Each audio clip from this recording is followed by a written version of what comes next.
President Soto, nasa Pilipinas pa rin naman ang Pangulo at napaka-active ng web o ng internet kaya kaya nitong i-monitor ang mga nangyayari sa pananalasa ng bagyo at kaya nitong agara magbigay ng direktiba sa mga kinukulang ahensya ng gobyerno. Git ni Soto, kaya nga may mga miyembro ng gabinete at mga lokal na opisyal ng gobyerno ay para maging kinatuwa ng gobyerno at ng ating Pangulo. Iginit pa nitong si Soto na kahit nga nasa Davao ang presidente, kaya niyang gawin, ang maaari din niyang gawin kung siya ay nandito sa Manila o kaya ay nasa Bicol.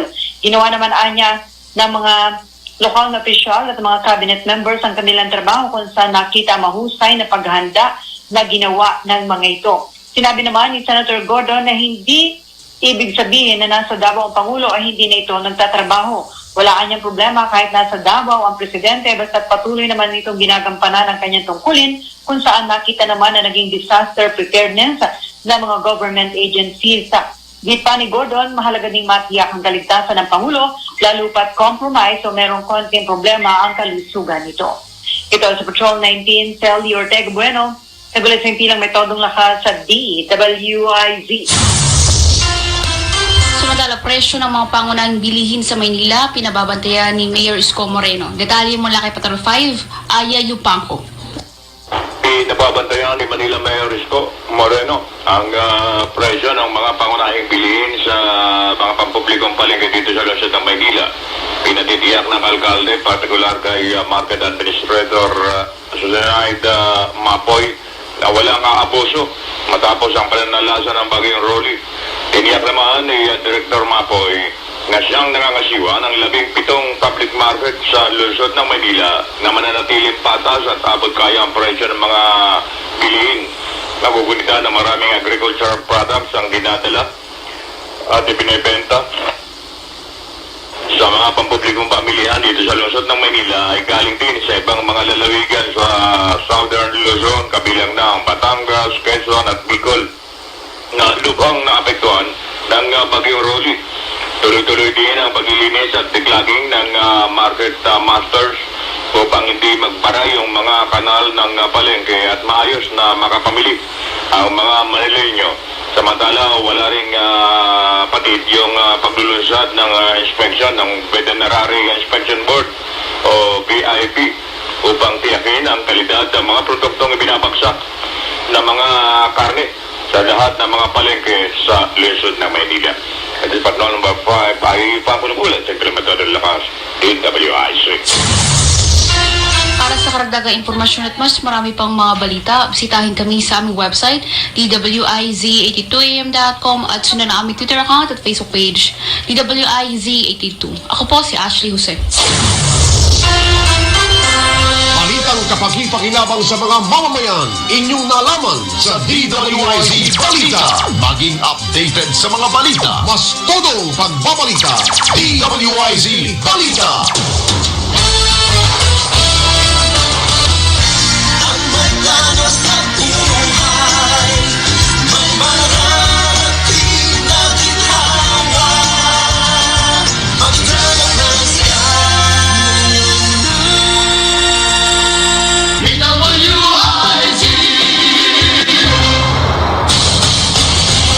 Pilipinas, ngayon na. Bagong programa nasa sa inyo dito sa DWIC 882 tuwing Lunes at Miyerkules. Pilipinas, ngayon na. Pangungunahan ni dating Press Undersecretary Robert Rivera, Miss Loli Acosta at Dr. E.G. Ong. Pilipinas, ngayon na.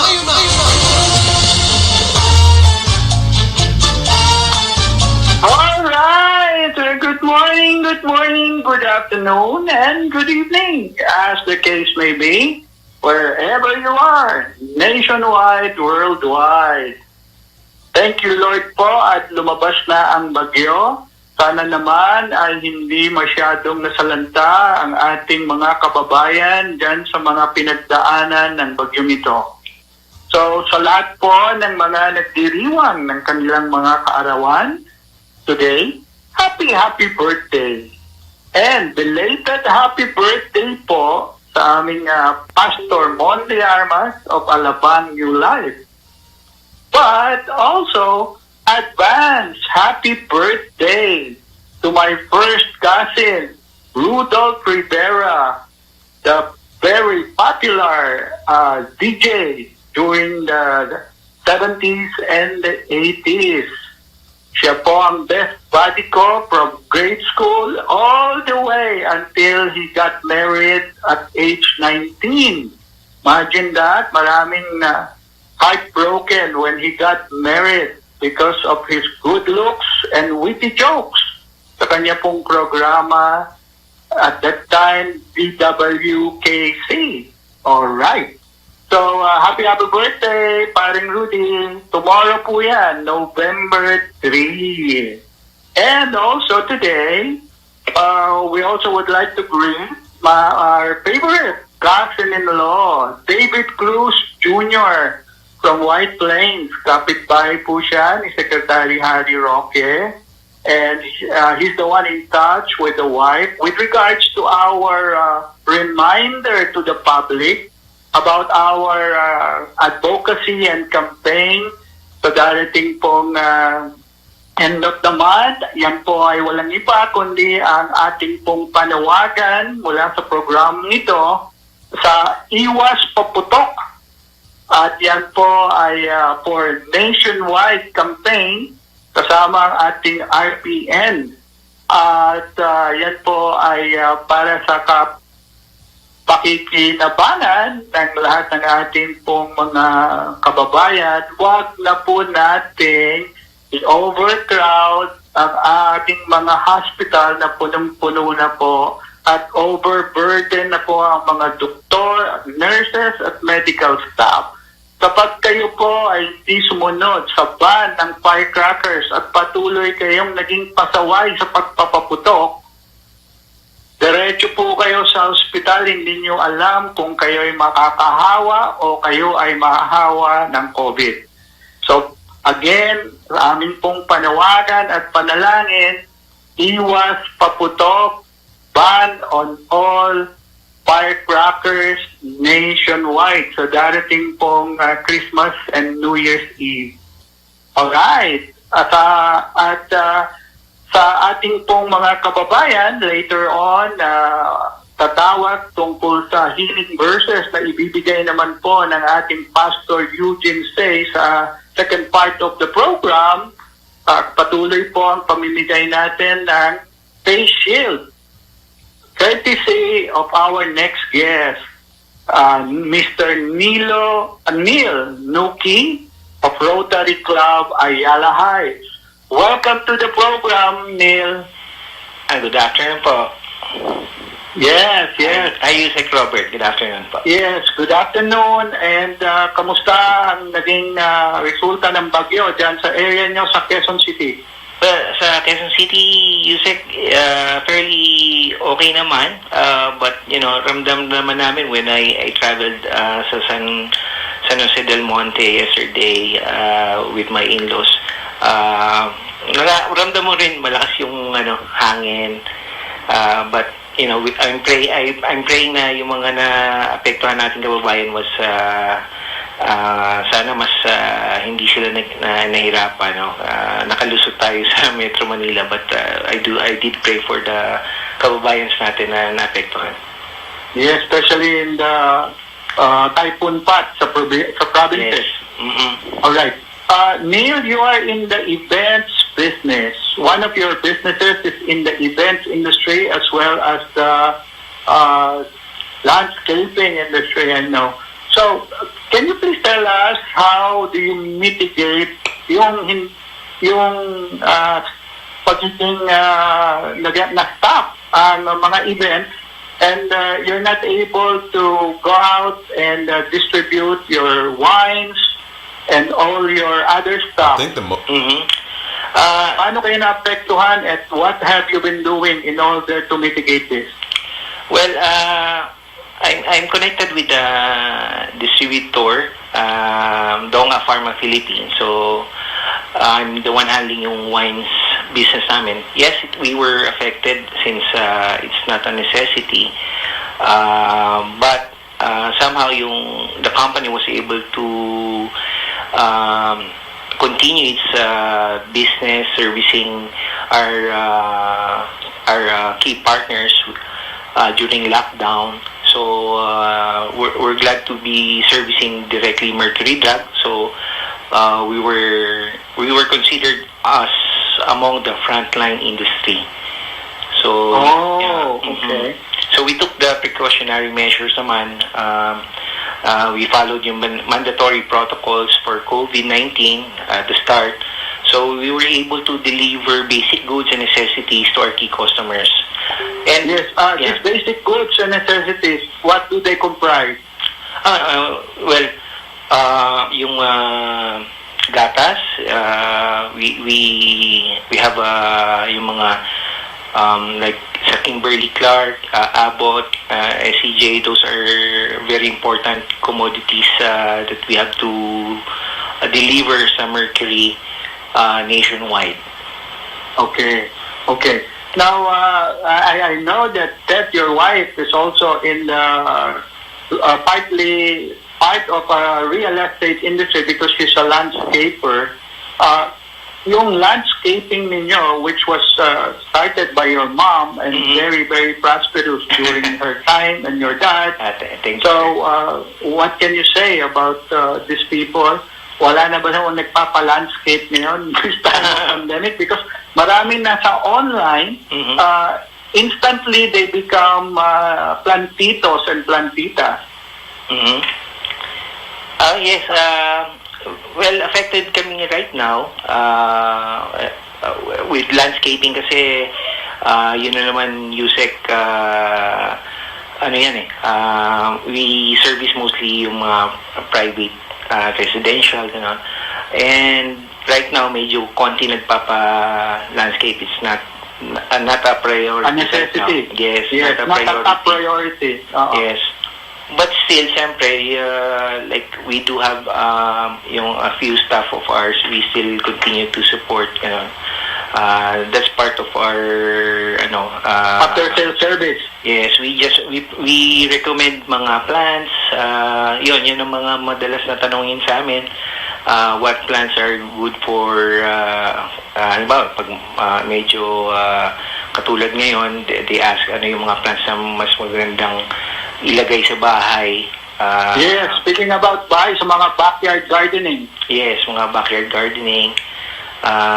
Yan, meron pa rin naman, Yusek. We're still doing that. Okay, speaking about that, I remember that you're very active with the Ayala Heights Rotary Club, no? So, what are some of your outreach program nowadays?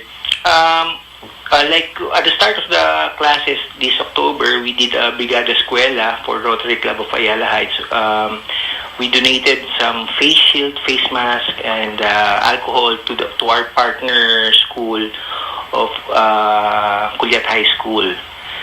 Then right now, katatapos lang ni Quinta, we also are doing some relief good operations for Mindoro. So we're accepting mga donations for water, canned goods, and old clothes.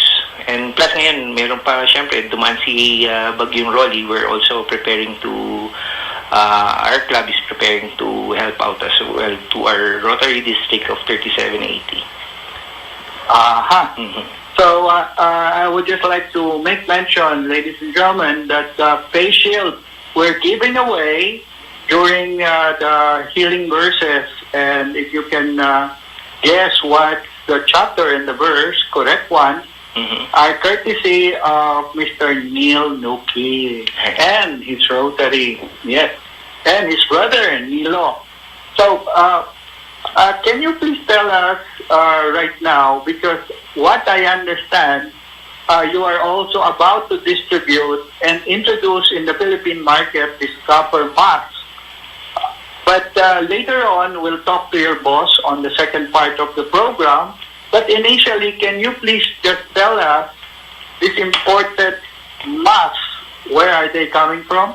Okay, we are the distributor of Copper Shield face mask. It's a quality product of Korea. It's what we call the next generation mask. It's something that gives you added protection when you go out.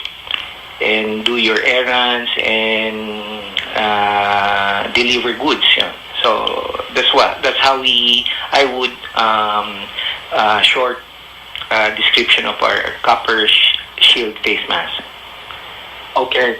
I understand this is a different one because of its hospital grade. When I went to the profile of this, I have learned that many doctors, nurses, as well as medical staff prefers this because it is supposedly very, very effective. But we will ask more of that from your boss later. Yes. So in the meantime, can you please tell us some more about how a person, especially a young, prosperous businessman like you, are being able to stand despite this pandemic? Any words of hope that you can give, especially you went to a trial too because your brother Nilo was hit by COVID. Yes, What yes. transpired and what happened then? Can you please tell us how you were able to handle as a family? Yes, when somebody in your family, you get the news that they contracted COVID, syempre, we all are, we are very worried, no, on what's gonna happen next, no. Syempre, like for me, when I heard my brother was diagnosed with COVID, syempre, I prayed muna, no, syempre, I prayed to the Lord na guide kami, no. But again, we as a family, we would support each other. I really had to do my part as a brother. I had to take care of syempre the family as well. So, and after he gone through yung nakalusot siya ron, he became well, no. We, like him, naging na kami very conscious about practicing yung mga social distancing, protecting yourselves, like wearing additional copper shield fiber mask. So those things are really helpful when you do your when you do errands, when you go out. Like for me, I'm in sales.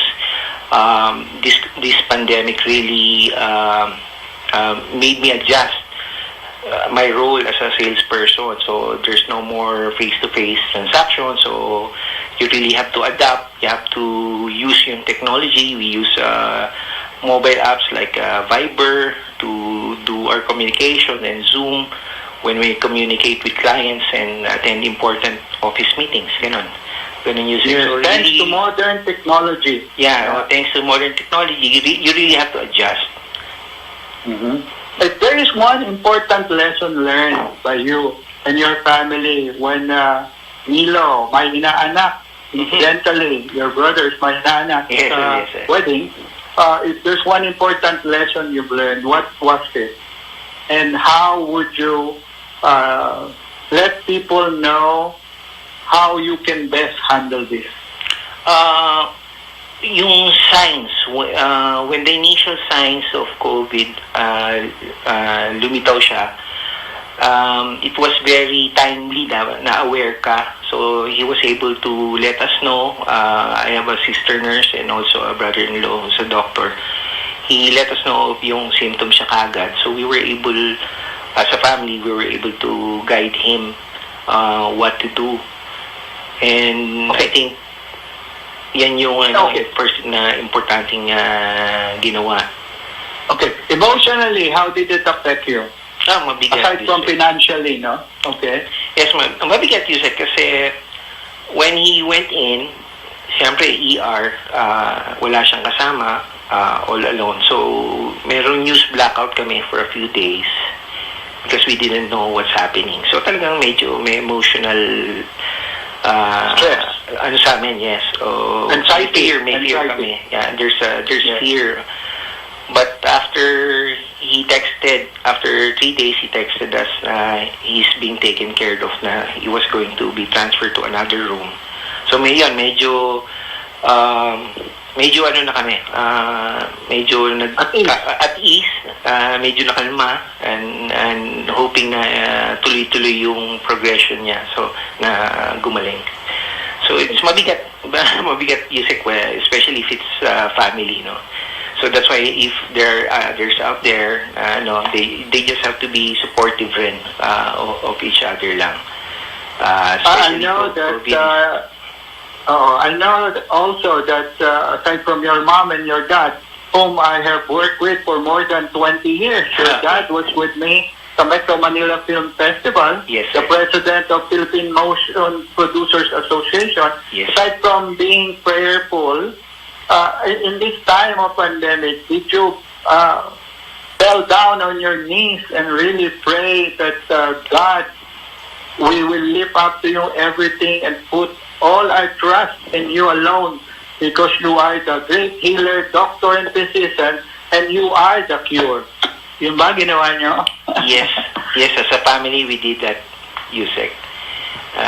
We really reached out, we prayed, we comforted each other as a family. Siyempre, I also called up my brother sa hospital a few times. So we're giving him encouragement. At the same time, we're doing our prayer together. That is to go on and fight. Yes, fight. And what he did, so now he has survived. And you mentioned that upon survival, the more he became very active. Is that correct? Yes. Pati sa mga activities ninyo, can you cite us examples? Yes, Because nagulat ka mo yung mga members nyo sa Rotary. Yes, sir. Right after he recovered, after a month na he was active na sa Rotary Club namin. He was leading, since he's the current president of the club, he's leading the way for the important projects, and also our communications with the district of 3780 with Governor Johnny Yu. So very active na siya. Surprisingly, no, given that he just came from recovery from COVID. Okay. So that's very inspiring news. Mm-hmm. And we can tell everyone that itong nararanasan ninyo, if you're alone in the hospital, especially yung kaibigan ko, one of our best Undersecretary for Operations before sa OPS, si Yusek Bobby Capco, Yes. is also in the hospital. Get up, because after you have conquered this, whatever ailments or illness you are in, you can spring back, diba? Yes, sir. That's what Nilo did. He just spring back and just like parang walang nangyari, go on with your life. Yes, just do extra precautions. Yun lang ang masasabi ko. But, you have to pay it forward also, Yusek. That's another thing. No? If people help you along the way, you do the same rin for others who need your help. Yes. That's very important. Like what he did during our interview, he was sharing all what transpired, and to those listeners who were able to catch up, that's a lot of information gathered. Mm-hmm. So you really need to help. All right. We have 1 minute for your parting message before we go on a break, and then we go to your boss later. Okay. So we give you the parting shot. Yeah, we are the distributor of Copper Shield face mask, and this is what we call the next generation of mask. It's very timely. It will give us added protection from our daily routine. So I do hope you can, if anyone is interested, you can contact us through 0917-852-4922 or through email at coppershieldmasks@gmail.com. And Ayan. On that note, we would like to thank you because very, just like what you said, timely and important. We'll know and learn more about this later when we get to talk to your boss. Okay. And also his outreach program, because I understand he's also a pastor. So Yes, tamang-tama for our healing verse. Again, we would like to thank you for continually giving us the giveaways, the face shield for all our listeners and those who are following us on Facebook for our dessert for the soul. Mabuhay ka at maraming salamat. More power to you, Neil, and to your Rotary Club. You're welcome, Thank Mr. you. Robert. Thank you very much. Yes. Stand by and please listen to what your boss is going to say. All right? All right. Yan po si Mr. Neil Nuki. So, in a little while, we'll be going on our break now. At when we return, makakausap po natin ang kanyang boss. And again, we still have 1 minute. We would like to remind everyone about our forthcoming advocacy campaign. Doc AG and I will tell you more about this on Wednesday, about Iwas Paputok, the nationwide ban for firecrackers. The time for your convenience is now 1:29. Don't go away. We will be right back. Pilipinas! Ngayon na! Good deals happen only at the Kinig ang RP Index kini Radio Runda 1053 kHz. Nibati ka bang kalipong kasukaon tungod sa problema sa imong mga mata? Adtua gayudayon ang mga optometrist sa Angeles Eye Clinic and Contact Lens Center aron ma-check up ug masuta ang problema sa imong mga mata. Pakikita ni Dr. Wayne Scott ug Dr. Winston Lloyd Angeles Bowles. Ang Angeles Eye Clinic and Contact Lens Center anaa nahimutang sa Bastasa Building, Mabini Street, Dipolog City. Nagatanyag niining musunod: imported branded frames, regular frames, optical accessories, special lenses ug regular lenses, soft contact lens ug soft contact lens solution. Muhatag usab og 30% ngadto sa 40% nga diskwento sa mga selected frames. Ang Angeles Eye Clinic and Contact Lens Center mudawat usab og senior citizen ug people with disability kun PWD discount. Ang Angeles Eye Clinic and Contact Lens Center nagatanyag og special discount sa mga selected optical lenses. Ipa-check up ang imong mga mata pinaagi nila Dr. Winston A. Bowles ug Dr. Wayne Scott A. Bowles, ang mga optometrist ug optician sa Angeles Eye Clinic and Contact Lens Center. Ang Angeles Eye Clinic and Contact Lens Center matawag sa telepono numero 212-8946. Ma-email usab sa dorianmedc@gmail.com. Angeles Eye Clinic and Contact Lens Center. Lalabas ka ba ngayon? Pupunta sa paborito mong lugar? Okay naman lumabas. Basta kumpleto ka sa ingat. Mag-mask at face shield para makita ng lahat na mahalaga sila. Maghugas ng kamay dahil hawak mo ang kaligtasan ng iba. Dumistansya. Ito ang sukatan ng pagmamalasakit. Sa ating pagsunod, pag-angat na ang kasunod. Ingat-angat tayong lahat. Kini ang RPN DXKD Dipolo 1053 kHz sa atong AM radio band. RPN DXKD Radio Ronda Kusog Dipolo.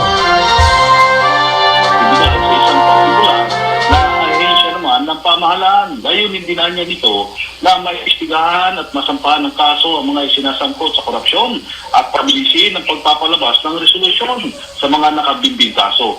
Nilinaw naman ni Secretary Guevara na bukod sa Department of Public Works and Highways, Bureau of Internal Revenue, Bureau of Customs, Land Registration Authority at PhilHealth ay sisilipin na rin ng mga mega task force ang iba pang ahensya ng gobyerno.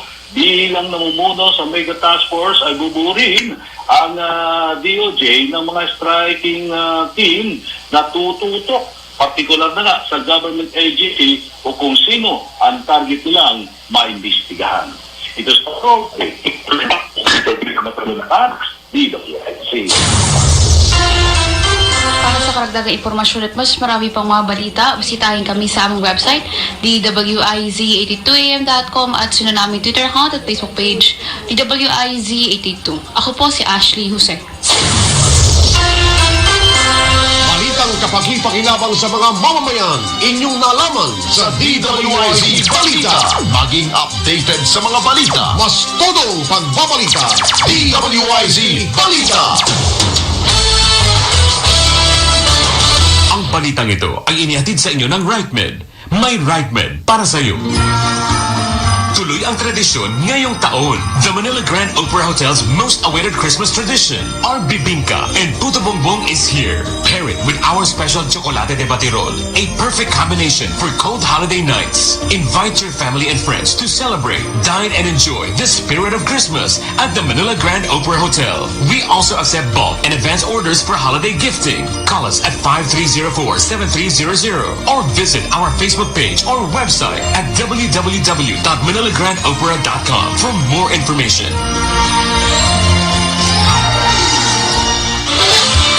Narito na ang Filipino Mirror, ang unang tabloid sa negosyo. Nagtatampok ng mga eksklusibong balita at impormasyon ng pagtatagumpay sa negosyo.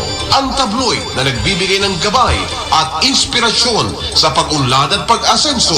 Filipino Mirror, naglalaman ng mga nagbabagang balita, napapanahong issue, may init na opinyon at komentaryo. Kaya bumili na, mag-subscribe at magbasa ng Filipino Mirror na umasenso sa pagnenegosyo.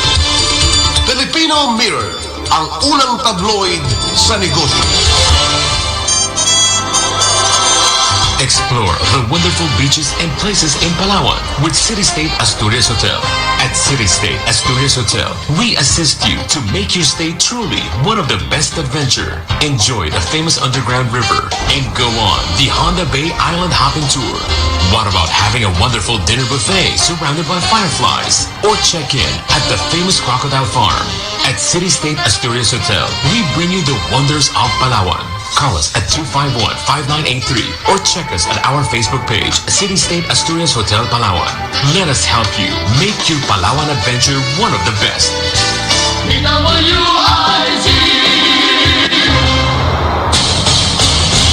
Pilipinas Ngayon na. All right, we're back. For those who just tuned in, you're still watching Pilipinas Ngayon na Monday edition. And just before we took a break, we were discussing with Neil Nukin, our first portion guest, regarding the mandatory wearing of face shield and face mask. And speaking about face masks, today, stay tuned because he will be giving away this copper face mask to the first 10 or 15 callers, texters, who will be able to give the correct verse and chapter of our Dessert for the Soul that he will be mentioning later on in the program. So we would like to welcome from Church of Mandaluyong, Pastor Eugene Say. Magandang hapon po.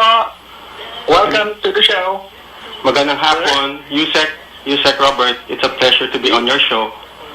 It's our pleasure too. Sir, Pastor Eugene, we know earlier that when Neil was on the line, you and your company imported some of this copper shield mask. And so, can you give us more or less a backgrounder and what difference it makes as compared to the other mask in the market? Yes, we're very excited that finally Copper Shield is here in the Philippines. Copper Shield, the brand Copper Shield is from Korea. It's made in Korea. And for the longest time, we were trying to bring it in, pero it was a priority for them at that time to sell to their citizen muna. So finally, Yes, it's here. The reason being is that because they made a lot of research and studies saying that copper, the incorporation of copper in the mask actually reduces the possibility of transmission of the virus. So we have records of that nakaka-delay or nakaka-decrease Yes, COVID? Yes, scientifically, copper and virus, marami ng studies yan. Hindi lang naman sa Korea, but even if you go to YouTube, just type copper, the properties of copper. That's already a known fact that viruses will not survive in a cup when it's in contact with copper. So that is why they are putting copper actually in a lot of hospitals in the US.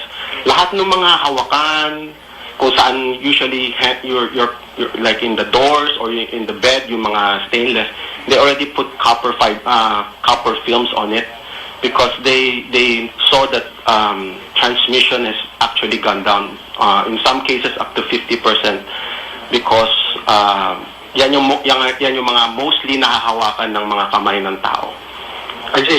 Meron po agad nag-text dito, si Silva Muyo, mula rin po sa Mandaluyong, nung malaman na you're from the Church of Mandaluyong.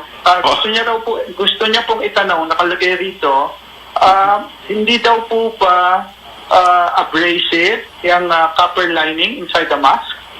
Actually, surprisingly, it's very good kasi since in Korea that all the qualities that they manufacture are very good. This is so nice nga kasi since locally yung mga mask natin we normally put multi-layers kasi that is our way of addressing the problem of filtering. Pero in Korea, since they already incorporated the copper fibers into the mask, manipis siya. So that helps us in breathing, di ba? I think we are all lahat tayo na gumagamit ng mask, we know how hard it is when you put a mask, it's hard to breathe, di ba? Yes, especially over the facial. May mask ka na, may facial ka, it's very, very hard to breathe.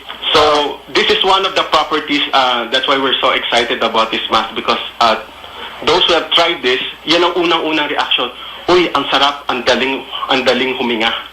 When you are, let's say, driving and you turn on the aircon, mararamdaman mo yung lamig ng hangin pumapasok pa sa mask. So that is really one big advantage of using copper shield. Okay, Pastor Say, I understand initially this is for hospital grade used by the doctors and nurses and other medical staff because they're frontliners, no? Would you recommend that ordinary citizen you also use that?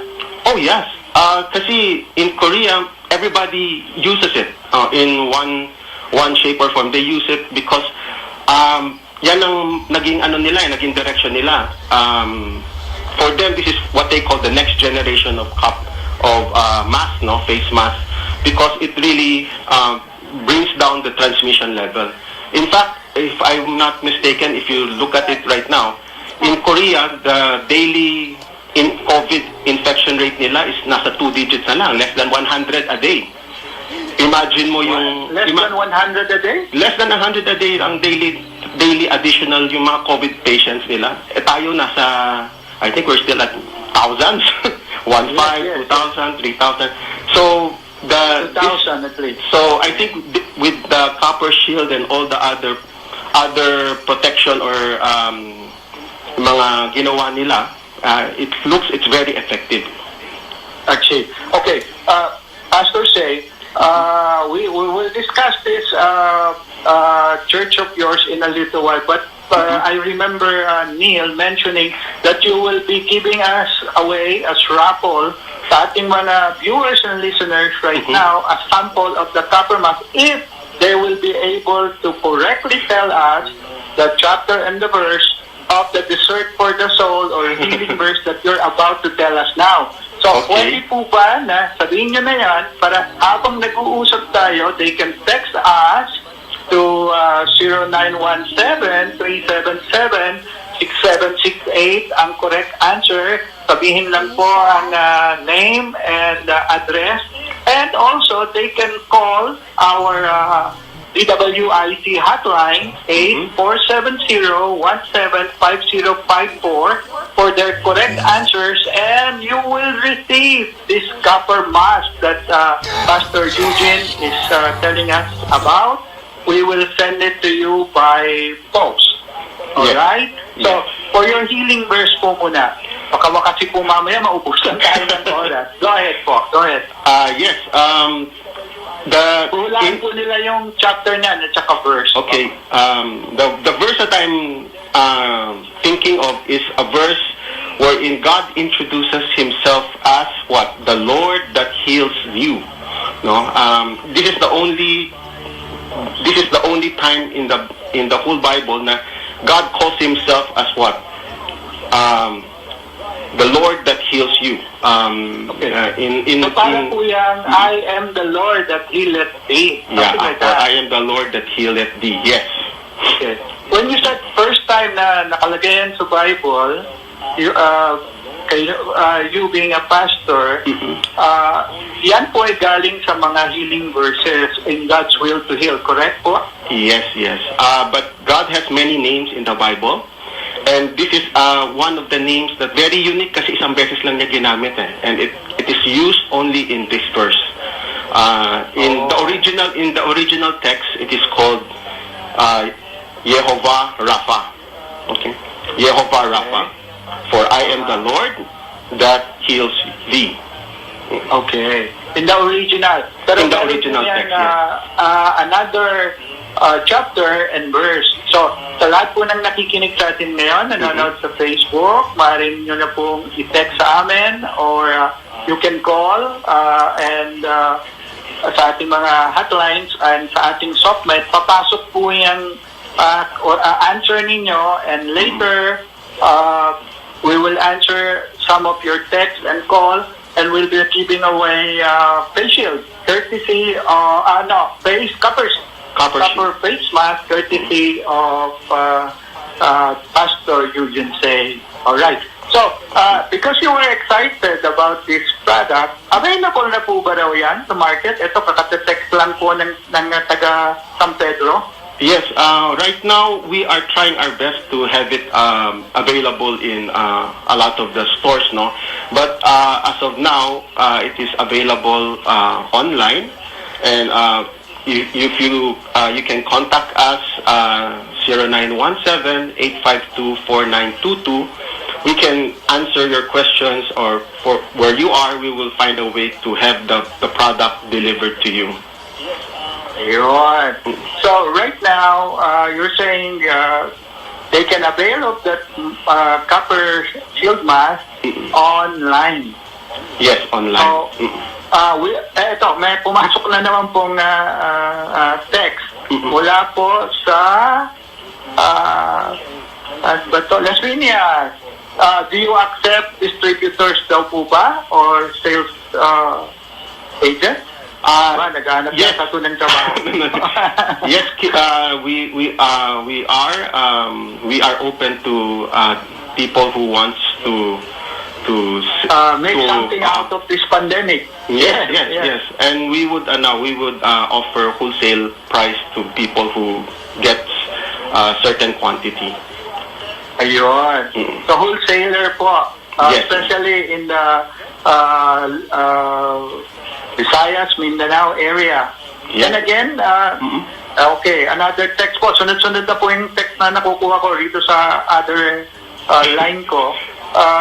Tinatanong po nila, do you have office in Manila or telephone numbers aside from the cell phone that you gave?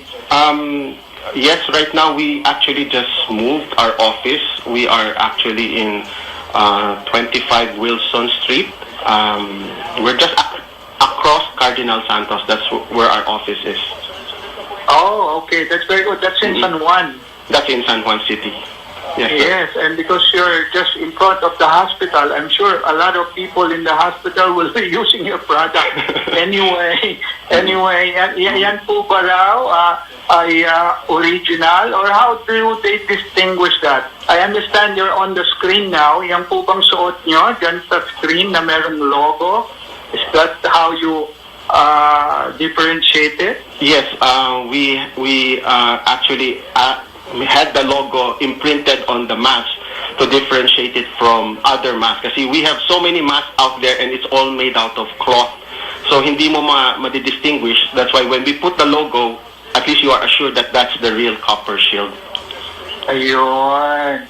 So you're saying there are different kinds of copper shields, but when you see that particular logo that you are now wearing on the screen, then you know it's somehow the original imported one. That's right, that's right. Hindi po siya imitasyon. Kasi alam niyo naman kung gaano kagagaling ang ating mga kababayan if they learn that it's selling like hotcakes, ang bilis po nila yan na magagaya. At pardon my saying, mapapake nila kaagad yan. Do you have protection on how you can prevent imitation of this? Yusek, yes. Actually, we actually have a video wherein to prove that there is copper in the mask. No, we have a demonstration wherein we will show you different kinds of masks, and it is only copper shield that when you put a light bulb on top, sisindi yung light bulb to prove that there is conductivity in the mask itself. I see.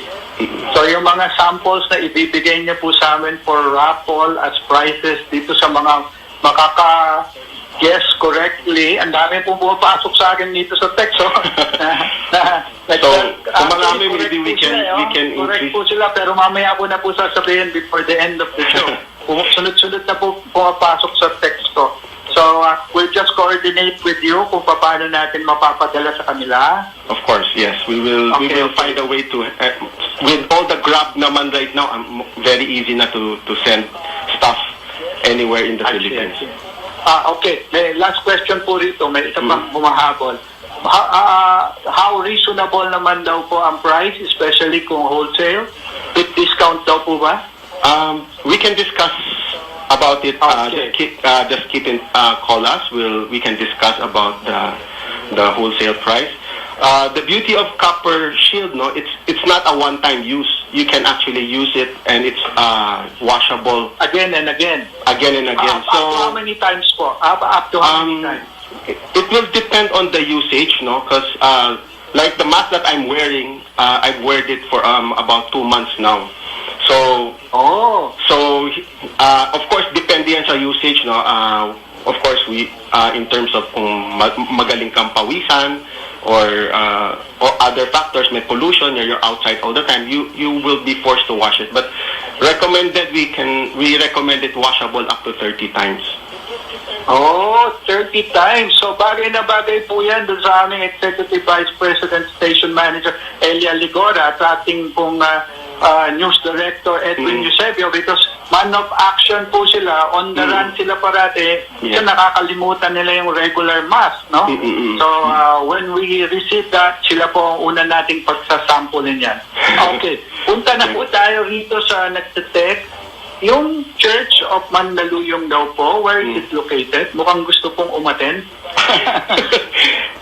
We have a congregation po. It's in Aurelio Street. It's called the Church in Mandaluyong. Our church, we patterned it after the Book of Acts. In the Book of Acts, kasi if you recall, they call the churches as the church in Corinth, the church in Ephesus.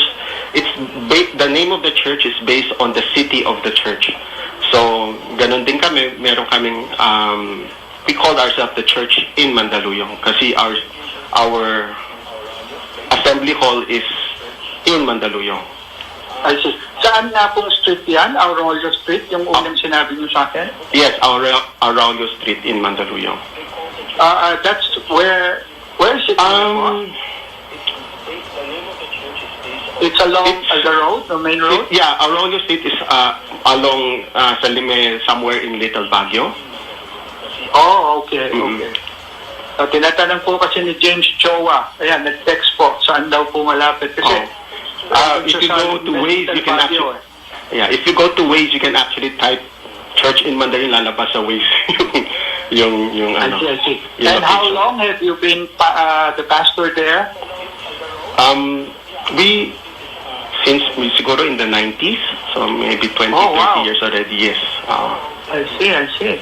See, so you must have been a big congregation by now. But in the light na hindi mo pwede muna magpunta sa gathering ng masses, how do you go about your Sunday services? Yes, it's very, it's a very big challenge for us since we cannot gather together as the congregation, no? But we praise the Lord that kahit na may close, we are close, the assembly hall is closed, but He gave us the technology of Zoom. So now, Yes. so now we are conducting our Bible study, conducting our meetings via Zoom. Every Lord's Day, okay, we also have prayer meeting. Ang maganda nga niyan, because of Zoom, mas marami pa nga nag-a-attend ngayon sa prayer meeting, sa Bible study meeting, because they don't have to travel. At the convenience of their home. Yes, Okay. yes. So meron din po pala na advantages na naitulong na instead of before they are just awaiting for the Sunday service, now that you have other services like the Bible study or the fellowship, because of Zoom, you are saying ang dami na pong nakaka-attend. Yes. In fact, we have some of our congregation from Davao that joins us regularly. We have some of our brothers and sisters na nag-migrate na to the States. Now they even join us. So we're so happy. Wow. Yeah. That's very good addition to the audience that you are reaching now. Kasi kung dun sa church, kung nandun po sila sa abroad, hindi naman sila pupunta rito for one day just That's to right. attend. But through the magic and IT and modern technology, we're interconnected just a click away. Tama po ba? That's right. Away. One click away, yes, that's right. One click away. And it's so nice to catch up with them. Matagal na namin sila hindi nakikita, then all of a sudden in Zoom, oh, nandyan na sila, wow. Okay, that's very nice to know.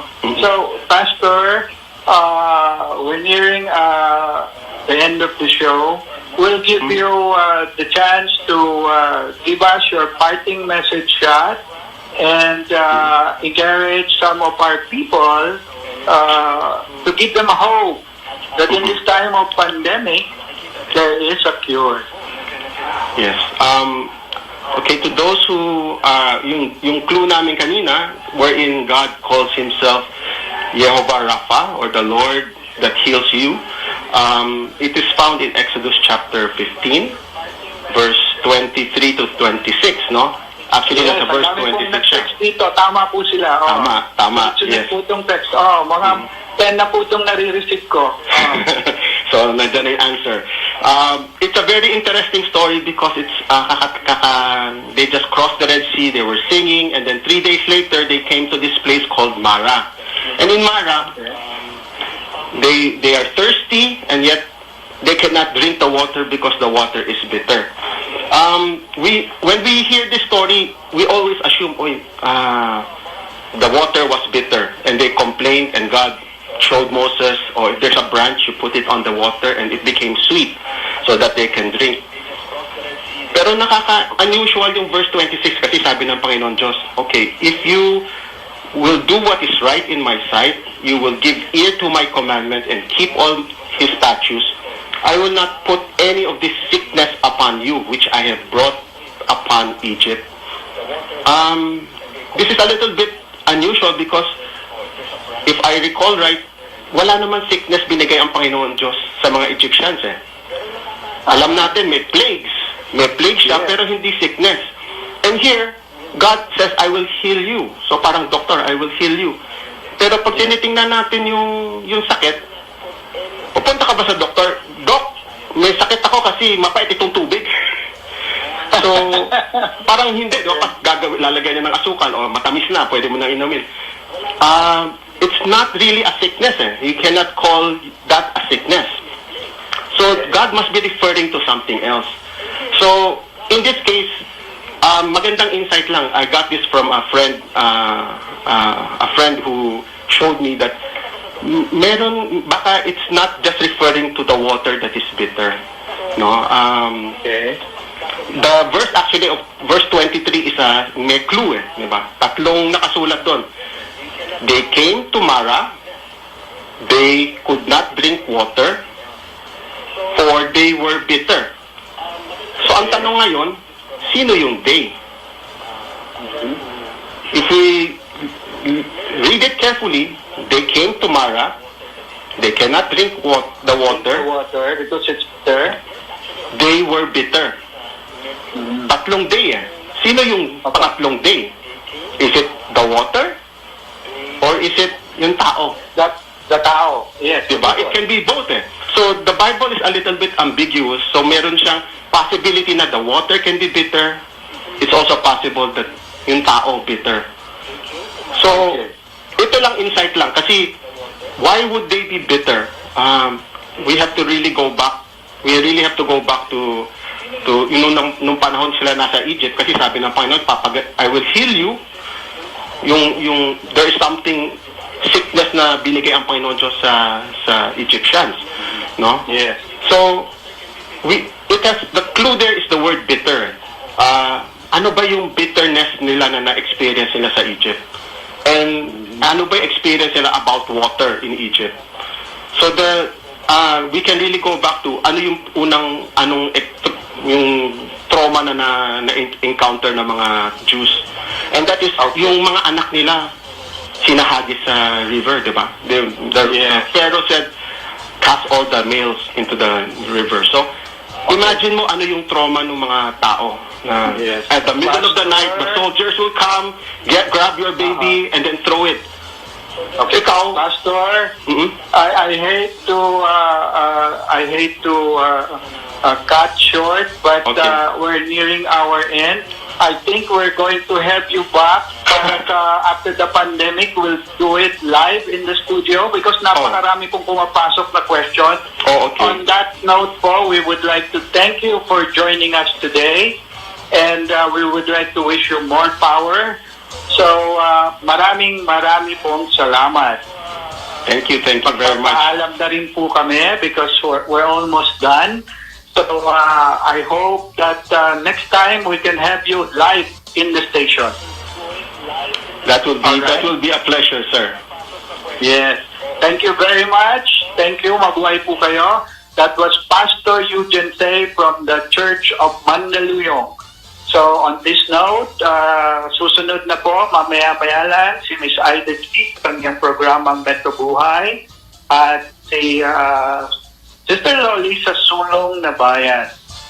Until next Wednesday, magkita-kita po tayong muli sa isang edisyon ng Pilipinas Ngayon na Usapang Lupa at Negosyo. Marami pong salamat sa lahat ng ating nakaagapay sa newsroom. Si Bea, welcome to the Aliw family, Bea. Si Mace, still coordinating with Mace and his Kim Montano. Si Engineer Jerick, si Miss Ashley, at lahat-lahat po kayo dyan, lalo na ating chairman of the board ng RPN 9.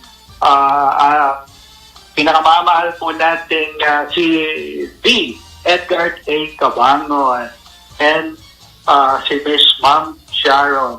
Maraming pong salamat sa inyong lahat. Until then, this is Robert Rivera saying God bless the Philippines and God bless you all. The time for your convenience is now 2 p.m. Goodbye. Mabuhay. Pilipinas, ngayon na! Ang RP Index